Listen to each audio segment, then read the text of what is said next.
1 फरवरी 2026 रविवार माघी पूर्णिमा पर अन्न खाना या ना खाना, स्नान दान चाहे ना भी करना, पर इस महापुण्य काल में गौ माता को चुपचाप खिला देना दो की चमत्कारी चीज। फिर देखना तुम्हारा भाग्य कैसे यू टर्न लेता है।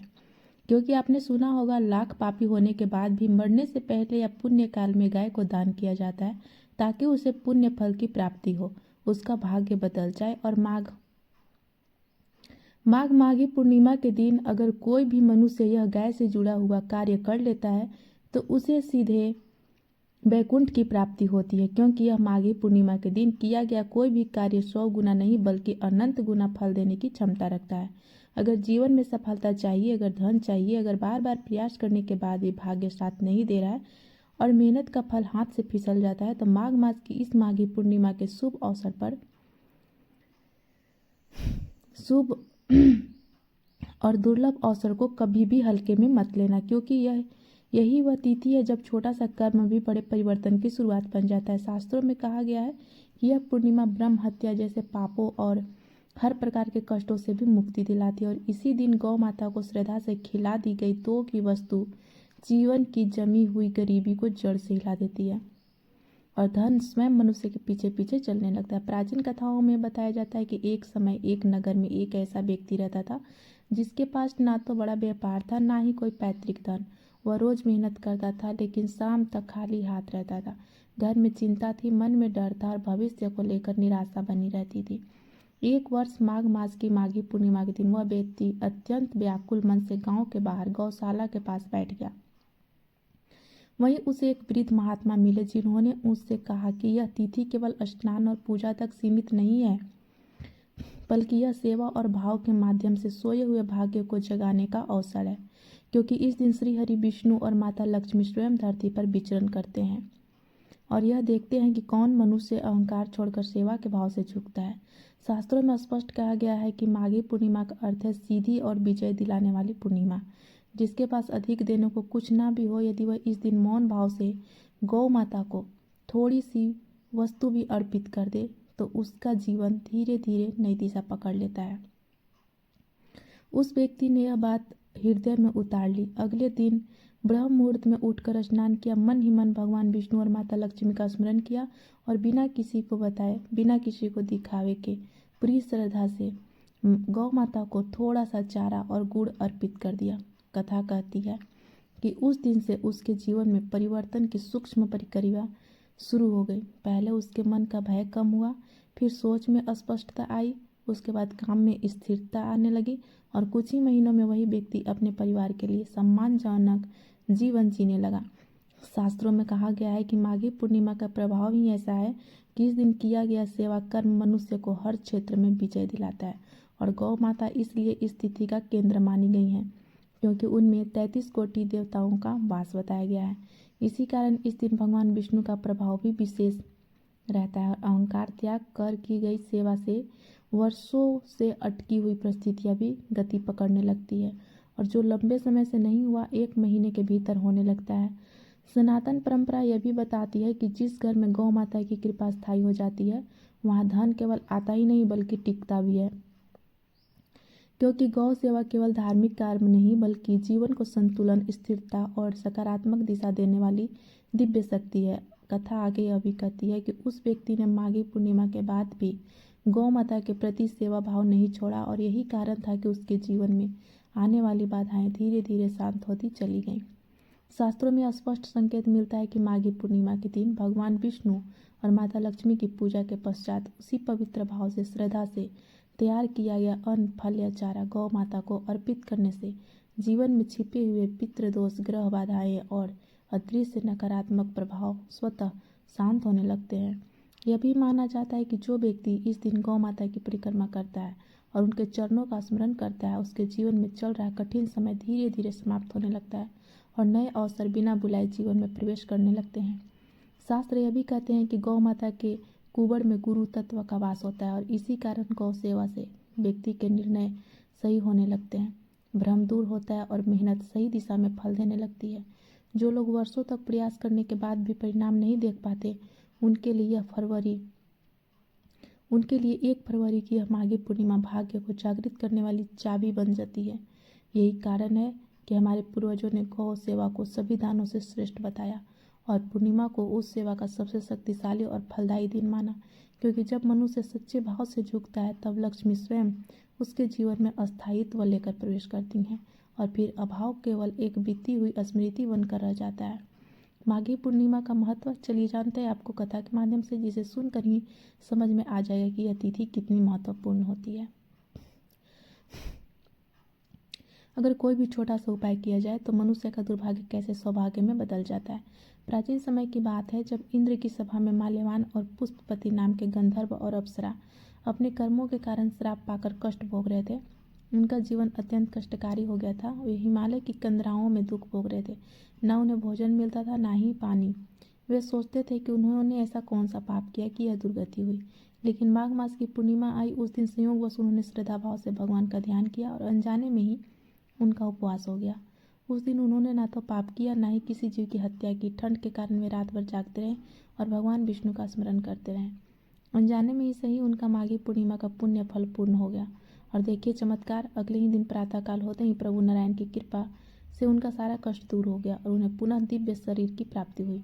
वे सीधे वैकुंठ लोक को गमन कर गए। जब अनजाने में किए गए कर्म का इतना फल है तो सोचिए, मनुष्य 1 फरवरी को जानकर विधि विधान से गौ सेवा और श्री हरि का पूजन करेगा तो उसका भाग्य कैसे नहीं बदलेगा। साधु संतों का कहना है कि माघ पूर्णिमा वह तिथि है जो घोर से घोर पापों को भी जलाकर राख कर देती है। यही बात शास्त्र में बार बार समझाई गई है। यदि जीवन की गाड़ी कीचड़ में फंसी हुई है तो माघी पूर्णिमा उसे बाहर निकालने का सामर्थ्य रखती है। इस दिन यदि केवल स्नान दान ही नहीं बल्कि गौ माता की सेवा कर ली जाए और विशेष रूप से तिल और गुड़ खिलाया जाए तो मनुष्य के कई जन्मों का दुर्भाग्य पिघलने लगता है। तिल पाप नाशक है और गौ माता करुणा का स्वरूप।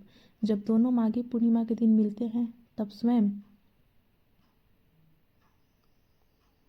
नारायण की कृपा प्रकट होती है। यह बात हर उस व्यक्ति को हृदय में उतार लेनी चाहिए जो जीवन में संघर्ष कर रहा है। घर लौटकर आप देखें कि आपके पास गौ माता को देने के लिए क्या है।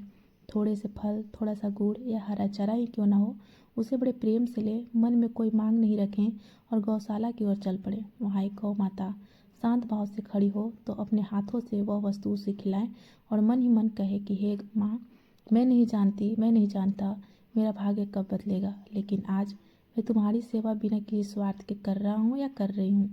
कहते हैं कि माघी पूर्णिमा के दिन गौ माता के मुख से निकला तृप्ति का भाव सीधे वैकुंठ तक पहुँचाता है। उस क्षण आपको ऐसा लगेगा जैसे मन का बोझ कुछ हल्का हो गया। हालांकि बाहर से तुरंत कुछ भी बदला हुआ नहीं दिखेगा, लेकिन आध्यात्मिक जगत में प्रक्रिया शुरू हो चुकी होगी। जैसे उस माल्यवान और पुष्पवती का जीवन एक रात के पुण्य से बदल गया, वैसे ही आपका जीवन भी इस छोटे से उपाय से बदल सकता है। प्रभु ने स्वयं कहा है कि जो माघ मास की पूर्णिमा पर मेरी शरण में आता है और गौ ब्राह्मण की सेवा करता है उसे मैं अपने हृदय में धारण करता हूँ। दिल से कष्ट कटते हैं, पितृ दोष शांत होते हैं और गौ माता की सेवा से दरिद्रता का नाश होता है।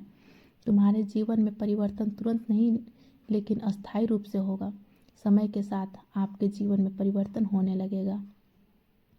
जिस व्यापार में आप लगातार घाटा झेल रहे थे उसमें धीरे धीरे लाभ आने लगेगा। पुराने रुके हुए पैसे वापस मिलने लगेंगे।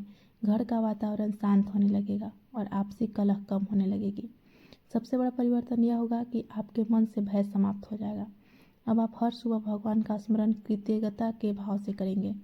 यह समझ में आ जाएगा कि माघी पूर्णिमा के दिन गौ माता को खिलाया गया अन्न केवल पेट भरने का साधन नहीं बल्कि वह मनुष्य के भाग्य की दिशा बदलने वाला पुण्य कर्म है। शास्त्रों में कहा गया है कि माघी पूर्णिमा वह द्वार है जहाँ से असफलता लौटने लगती है और सफलता का प्रवेश होता है।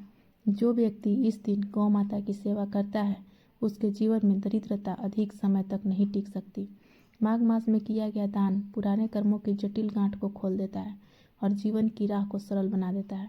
यही कारण है कि हमारे आर्य मुनियों ने कहा है कि यदि जीवन में बार बार मेहनत के बाद भी सफलता ना मिले तो 1 फरवरी की इस पूर्णिमा को हल्के में ना ले। उस दिन श्रद्धा, सेवा और सरल भाव से किया गया छोटा सा कर्म भी बड़े सौभाग्य का कारण बन जाता है। इसलिए माघी पूर्णिमा केवल एक व्रत या स्नान नहीं बल्कि एक अवसर है अपने दुर्भाग्य को विदा करने का और सौभाग्य को आमंत्रित करने का। जो इस दिन गौ माता को प्रेम पूर्वक खिलाता है उसका जीवन धीरे धीरे लेकिन निश्चित रूप से बदलने लगता है और यही इस माघी पूर्णिमा का सच्चा महत्व है। लेकिन दोस्तों, इस दिन कुछ गलतियां करने से बचना चाहिए, वरना पति पत्नी के संबंधों में दूरियां आ सकती है। इसलिए कहा गया है कि पूर्णिमा का महत्व केवल पूजा तक नहीं बल्कि वाणी, आचरण और मन को भी शुद्ध रखना उतना ही आवश्यक है। इसी के साथ दोस्तों, इस दिन तामसिक भोजन का सेवन करना वर्जित है। माघी पूर्णिमा को पूर्णता का दिन कहा गया है और इस दिन विशेष रूप से सात्विकता का पालन करना चाहिए। प्रिय दोस्तों, यदि व्यक्ति के जीवन में धन की रुकावट हो, मेहनत के बाद भी पैसा टिकता ना हो, आय आती हो पर खर्चों में बह जाती हो, तो यह संकेत माना जाता है कि गुरु और शुक्र की ऊर्जा कमजोर या असंतुलित है। ऐसे व्यक्ति के लिए माघी पूर्णिमा के दिन गौ माता को केवल हरा चारा या रोटी नहीं बल्कि पीले रंग के अनाज में गुड़ मिलाकर साथ में थोड़ा सा घी लगाकर खिलाना अत्यंत विशेष माना गया है। पीला रंग गुरु का प्रतिनिधित्व करता है, गुड़ शुक्र की मधुरता को दर्शाता है और घी अग्नि तथा समृद्धि का प्रतीक है। जब यह मिश्रण गौ माता के मुख से स्पर्श करता है तो माना जाता है कि गुरु कृपा से आय के मार्ग खुलते हैं और शुक्र की कृपा से धन टिकने लगता है। यदि कोई व्यक्ति नौकरी में बार बार अपमान, अस्थिरता, बॉस से तनाव या कार्यस्थल पर षड्यंत्र का सामना कर रहा हो तो यह शनि और राहु के असंतुलन का संकेत माना जाता है। ऐसे लोगों के लिए माघी पूर्णिमा के दिन गौ माता को सूखा भूसा, काले तिल, मिले चारे के साथ थोड़ा सा सरसों का तेल सूंघने भर के लिए देना विशेष फलदायी माना गया है। शनि को सूखापन और संयम प्रिय है, जबकि तिल राहु केतु की उग्रता को शांत करते हैं। जब गौ माता इस प्रकार का आहार ग्रहण करती हैं तो व्यक्ति के जीवन से अनावश्यक भय, बाधा और मानसिक दबाव धीरे धीरे कम होने लगता है। यदि विवाह में देरी हो रही हो तो संबंध बनते बनते टूट जाते हो या वैवाहिक जीवन में प्रेम की कमी हो तो यह चंद्रमा और शुक्र की दुर्बलता मानी जाती है। माघी पूर्णिमा के दिन चंद्रमा पूर्ण होता है, इसलिए इस दिन गौ माता को दूध में भीगी हुई रोटी ऊपर से मिश्री या खांड छिड़क कर खिलाना अत्यंत शुभ माना गया है। दूध चंद्रमा का, मिश्री शुक्र का और रोटी पृथ्वी तत्व का प्रतीक है। यह संयोजन भावनात्मक स्थिरता और प्रेम सौहार्द को बढ़ाता है। यदि कोई विद्यार्थी को पढ़ाई में मन ना लगे, याददाश्त कमजोर हो या प्रतियोगिता परीक्षा में बार बार असफल से परेशान हो तो यह बुध और चंद्र की अशांति मानी जाती है। ऐसे में माघी पूर्णिमा के दिन गौ माता को हरे चारे के साथ साबुत धनिया या सौंफ मिलाकर खिलाना एक अत्यंत सूक्ष्म और दुर्लभ उपाय माना गया है। हरा रंग बुध का, सुगंध चंद्र की और गौ माता का स्पर्श बुद्धि को स्थिर करता है। इससे एकाग्रता और स्मरण शक्ति में धीरे धीरे सुधार देखा जाता है। जो लोग व्यापार में घाटा, साझेदारी में धोखा या निवेश में नुकसान झेल रहे हो उनके लिए माना जाता है कि राहु और केतु की छाया कर्म क्षेत्र पर पड़ रही है। माघी पूर्णिमा के दिन ऐसे व्यक्ति गौ माता को नारियल का छोटा टुकड़ा, जौ और थोड़ी सी खीर एक साथ अर्पित करते हैं तो यह राहु केतु के भ्रम को शांत करने का विशेष उपाय माना जाता है। नारियल पूर्णतः, जौ स्थिरता और खीर मानसिक संतुलन का प्रतीक है। यदि किसी व्यक्ति के जीवन में बार बार बीमारी, कमजोरी या बिना कारण थकान बनी रहती है तो यह सूर्य और मंगल की ऊर्जा में कमी का संकेत माना जाता है। ऐसे लोगों के लिए माघी पूर्णिमा के दिन गौ माता को गेहूं की मोटी रोटी पर थोड़ा सा गुड़ और हल्दी का हल्का लेप करके खिलाना शुभ माना गया है। हल्दी सूर्य की तेजस्विता और मंगल की शक्ति को जागृत करती है। नक्षत्रों की दृष्टि से भी माघी पूर्णिमा का दिन अत्यंत महत्वपूर्ण होता है। यदि चंद्रमा रोहिणी, मृगशिरा या हस्त नक्षत्र में हो तो गौ माता को मीठा और स्निग्ध आहार अधिक फलदायी माना जाता है। यदि चंद्रमा मूल, ज्येष्ठ या आर्द्र जैसे तीव्र नक्षत्रों में हो तो सादा, सूखा और संयमित आहार देना अधिक उपयुक्त माना जाता है। जो व्यक्ति आध्यात्मिक उन्नति, ध्यान साधना या मन की शांति चाहता हो उसके लिए माघी पूर्णिमा के दिन गौ माता को केवल हरा चारा और स्वच्छ जल बिना किसी दिखावे के मौन भाव से अर्पित करना ही सबसे बड़ा उपाय माना गया है। कहा जाता है कि ऐसी सेवा से मन के विकार स्वतः शांत होने लगते हैं। यह भी ध्यान रखना अत्यंत आवश्यक माना गया है कि माघी पूर्णिमा के दिन गौ माता को भोजन कराते समय मन में किसी प्रकार की जल्दीबाजी, दिखावा या अहंकार ना हो। भोजन चाहे साधारण हो लेकिन भावना शुद्ध होनी चाहिए। शास्त्रों में कहा गया है कि गौ माता पेट से नहीं भाव से तृप्त होती है। भक्तों, दोस्तों, हमारे ऋषियों ने बताया है कि पुण्य तिथियों के दिन पाप पुरुष अन्न में भी निवास करता है, इसलिए इस दिन शुद्ध और सात्विक भोजन ही करना चाहिए। यदि कोई व्यक्ति इस दिन भूल से भी तामसिक वस्तुओं का सेवन कर लेता है तो उसका पुण्य फल छीन हो जाता है। प्याज, लहसुन और मांसाहार तो इस दिन छूना भी वर्जित है। जो लोग इस नियम का पालन करते हैं उनके घर पर लक्ष्मी माता का वास होता है और उनके जीवन से दरिद्रता स्वतः समाप्त हो जाती है। चौथी बड़ी गलती है शयन करना, यानी दिन में सोना। पूर्णिमा का व्रत या नियम रखने वाले को दिन भर जागरण की स्थिति में रहकर भगवान का नाम जपना चाहिए। यदि कोई व्यक्ति इस दिन आलस्यवश या आदतवश दिन में सोता है तो उसके पुण्य कर्म नष्ट हो जाते हैं। पुराणों में यहाँ तक कहा गया है कि पुण्य तिथि के दिन सोने से व्यक्ति की आध्यात्मिक ऊर्जा छीन होती है, इसलिए इस दिन नींद से अधिक महत्व भजन, कीर्तन और प्रभु के स्मरण का है। यदि शरीर थका हुआ हो तो थोड़ी विश्राम ले सकते हैं, लेकिन दिन भर आलस्य और निद्रा में डूबे रहना भगवान विष्णु का अपमान माना जाता है। साथ ही साथ नकारात्मक सोच रखना और दूसरों की निंदा करना भी वर्जित है। शास्त्रों में कहा गया है कि माघी पूर्णिमा पर मन, वचन और कर्म तीनों से शुद्ध रहना चाहिए। यदि कोई व्यक्ति इस दिन ईर्ष्या, द्वेष, चुगली या निंदा करता है तो अपने पुण्य को स्वयं नष्ट कर देता है। इस दिन किसी की बुराई करना ऐसा है जैसे भगवान के मंदिर में अपवित्र वस्तु ले जाना। यदि मनुष्य इस दिन शुभ विचार रखें, दूसरों की मदद करें और प्रभु के नाम का स्मरण करें तो उनके सारे कष्ट दूर हो जाते हैं। विवाहित महिलाओं के लिए तो और भी आवश्यक है, क्योंकि यदि वे अपने घर परिवार की निंदा करेंगी तो गृह लक्ष्मी स्वयं उनसे रूठ सकती है। अगली गलती है दान और सेवा से विमुख रहना। यह दिन केवल उपवास का ही नहीं बल्कि परोपकार का भी होता है। यदि व्यक्ति इस दिन भूखे को भोजन नहीं कराता, साधु संतों की सेवा नहीं करता, गाय को चारा नहीं डालता और जरूरतमंद की मदद नहीं करता तो उसका पुण्य अधूरा रह जाता है। भविष्य पुराण और पद्म पुराण में लिखा है कि माघ मास की पूर्णिमा पर किया गया दान 1000 गुना फल देता है। खासकर तिल, वस्त्र और गौ सेवा को इस दिन अत्यंत शुभ माना गया है। इसलिए यदि आपके पास सामर्थ्य है तो किसी गरीब को भोजन कराएं, गाय को गुड़ या हरा चारा खिलाएं और ब्राह्मण को दक्षिणा दें। यही असली माघी पूर्णिमा का सार है। कहना पड़ेगा, इस दिन गंगा, यमुना, सिंधु, कावेरी जैसी पवित्र नदी या घर के पानी में गंगा जल मिलाकर स्नान करना अत्यंत ही पुण्यकारी होता है।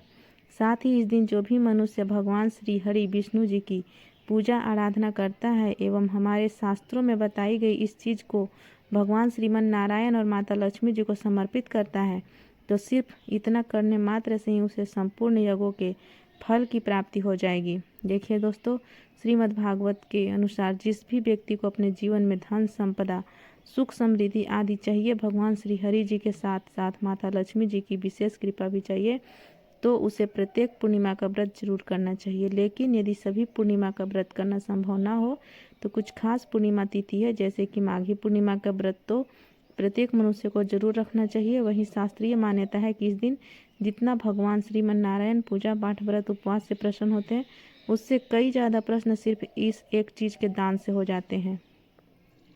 इसलिए यदि व्रत उपवास करते हैं तो बहुत अच्छी बात है, पर यदि व्रत नहीं भी रखते हैं तो कम से कम माघी पूर्णिमा के दिन अपनी सामर्थ्य अनुसार दान अपने और अपने पूरे परिवार की सुख समृद्धि के लिए जरूर करें। पंचांग के अनुसार 2026 में माघी पूर्णिमा तिथि की शुरुआत 31 जनवरी को रात 9:36 पर होगी। वहीं पूर्णिमा तिथि का समापन अगले दिन 1 फरवरी रविवार को शाम 6:40 पर होगा। क्योंकि 1 फरवरी को पूर्णिमा तिथि सूर्योदय से लेकर शाम तक विद्यमान है, इसलिए माघी पूर्णिमा का व्रत और स्नान दान 1 फरवरी 2026 दिन रविवार को ही किया जाएगा। देखिए दोस्तों, इस बार पूर्णिमा तिथि रविवार को पड़ रही है, जो सूर्यदेव का दिन है। शास्त्रों में वर्णित है कि माघ पूर्णिमा पर सूर्यदेव को अर्घ्य देने का विशेष महत्व है। इसलिए सुबह स्नान के बाद तांबे के लोटे में जल, लाल फूल और तिल डालकर सूर्य को अर्घ्य अवश्य दें। ऐसा करने से व्यक्ति का मान सम्मान बढ़ता है। साथ ही साथ इस दिन भगवान श्री लक्ष्मी नारायण जी की विधिवत पूजा अर्चना करके घर में सत्यनारायण भगवान की कथा करने वालों पर आजीवन कृपा बरसती है। भक्तों, इस पूर्णिमा के दिन सबसे पहले आपको कोशिश यही करनी चाहिए कि आप सूर्योदय से पूर्व उठ जाएं। उठकर स्नान आदि कर्मों से निर्वृत्त होकर भगवान के मंदिर को साफ करें, भगवान को स्नान कराएं, उनका पंचामृत से अभिषेक करें, फिर गंगा जल से शुद्ध करके भगवान को श्री विग्रह अथवा चित्र को पीले वस्त्र पहनाएं एवं सुंदर पीले फूलों की माला उन्हें अर्पित करें। फिर भगवान श्री लक्ष्मी नारायण के सामने या लड्डू गोपाल के सामने बैठकर आपको पूर्णिमा तिथि के व्रत को करने का संकल्प लेना है, जिसके लिए माघी पूर्णिमा के दिन प्रातःकाल जल्दी उठकर स्नान करें और स्वच्छ वस्त्र धारण करें। इसके बाद घर के पूजा स्थान को साफ करें और भगवान विष्णु की मूर्ति या चित्र को पीले वस्त्र पहनाकर स्थापित करें। अब एक दीपक जलाएं और हाथ में जल, फूल, तिल या चावल लेकर व्रत का संकल्प करें। ओम श्री लक्ष्मी नारायण नमः। मैं श्री हरि की कृपा पाने के लिए माघी पूर्णिमा व्रत का संकल्प करता हूँ या करती हूँ। हे प्रभु, मुझे यह व्रत श्रद्धा और नियम से पूरा करने की शक्ति दे। अब भगवान विष्णु की पूजा करें। पहले उन्हें जल, अक्षत, चावल, पीले फूल और तुलसी पत्र अर्पित करें। इसके बाद धूप और घी का दीपक दिखाएं। यदि संभव हो तो पंचामृत से भगवान को स्नान कराएं। केवल गंगा जल छिड़कें। पूजा में पीले फल, तिल के लड्डू, मिष्ठान और तुलसी के पत्तों के साथ भोग अर्पित करें। इसके बाद भगवान विष्णु के मंत्रों का जाप करें, जैसे ओम नमो भगवते वासुदेवाय। इस मंत्र का 108 बार जप करना विशेष फलदायी माना गया है। आप चाहे तो विष्णु चालीसा, विष्णु सहस्त्र नाम का पाठ भी कर सकते हैं। दिन भर व्रत रखें। यदि आपने निर्जल फलाहार या एक वक्त एक समय भोजन का संकल्प लिया है तो उसी अनुसार पालन करें। आपका यह संकल्प पूरा हुआ। अब आपको भगवान को भोग लगाना है और उनकी आरती करनी। अब जानते हैं माघी पूर्णिमा के संध्या विधि। सुबह के संकल्प के बाद शाम को चंद्रोदय होने पर चंद्रमा को अर्घ्य देना ना भूलें। माघी पूर्णिमा पर चंद्रमा अपनी 16 कलाओं से परिपूर्ण होते हैं। अर्घ्य देने के लिए जल में थोड़ा कच्चा दूध, चीनी और सफ़ेद फूल मिलाएं। ऐसा करने से आपको निश्चित तौर से जीवन में चल रही परेशानियों से, मानसिक तनाव से छुटकारा मिल सकता है और आप सफलता की ओर अग्रसर होंगे। रात्रि को भगवान विष्णु का ध्यान करते हुए जागरण करें। भजन, कीर्तन और मंत्र जप के साथ यह रात्रि भगवान को समर्पित करें। अगले दिन यानी प्रतिपदा को प्रातः स्नान करें, तुलसी जल चढ़ाएं और भगवान को भोग अर्पित करें। फिर किसी ब्राह्मण या जरूरतमंद को भोजन और यथाशक्ति तिल, वस्त्र या अन्न का दान दें। इसके बाद स्वयं पालन करें, अर्थात व्रत समाप्त पर हल्का सात्विक भोजन ग्रहण करें, क्योंकि माघ मास समाप्त हो रहा है। इसलिए इस अंतिम दिन भगवान श्री हरि विष्णु को एक दीपक दान अवश्य करें।